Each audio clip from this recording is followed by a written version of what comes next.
अस्सलाम वालेकुम।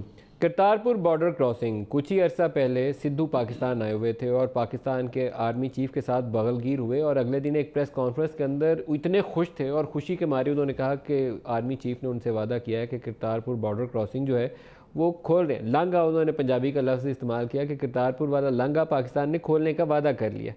आज जो इंडियन पार्लियामेंट है, पिछले कई महीने वो सिद्धू के ऊपर भी रगड़ाई करने और कई बातें करने के बाद उसने पाकिस्तान का शुक्रिया भी अदा किया और उसी डिसीजन को इंडोर्स भी कर दिया अपनी तरफ से। अब वो उस क्रॉसिंग के लिए जो बेल्ट बनानी है उसको बनाएंगे और पाकिस्तान की तरफ से वज़ीर आज़म जो है 28 तारीख को इनाग्रेट करेंगे उसी बॉर्डर क्रॉसिंग की जो फैसिलिटीज़ हैं, इंफ्रास्ट्रक्चर है, उसको फॉर्मली डेवलप करने के लिए।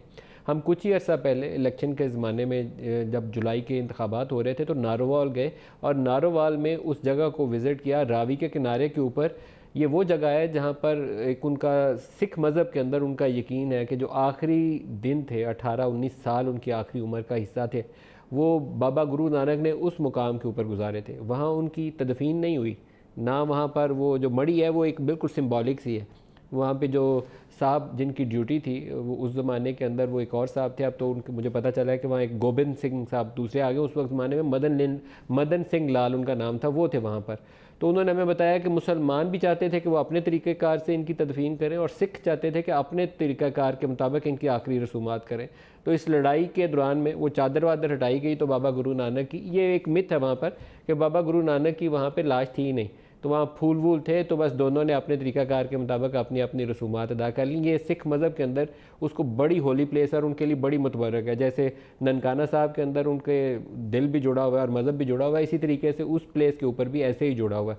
तो सिख कम्यूनिटी इसको बहुत सेलिब्रेट बॉर्डर के दोनों तरफ कर रही है।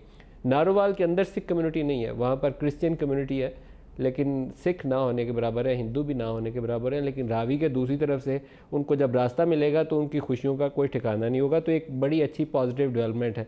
जितने ज़्यादा बॉर्डर के रास्ते आसान होते जाएँ, टेंशन कम होती जाए दोनों मुल्कों के अवाम के लिए, उतना ही अच्छा है। दूसरी तरफ पोलिटिकल साइड के ऊपर आ जाएँ, इमरान खान के बयान के बाद अभी तक वो जो आग है वो उतनी तेज़ी के साथ जारी है और उसमें कमी नहीं आई। और वो बयान उनका ये था कि ये सारे चोरों को पकड़ के जेल में डालूंगा। तो उसके ऊपर एक के बाद एक बयान आता जा रहा है। आज भी बिलावल भुट्टो और एहसन इकबाल साहब के बयान भी हमारे पास मौजूद हैं। तो प्रोग्राम में दोनों चीज़ों को साथ लेकर चलेंगे।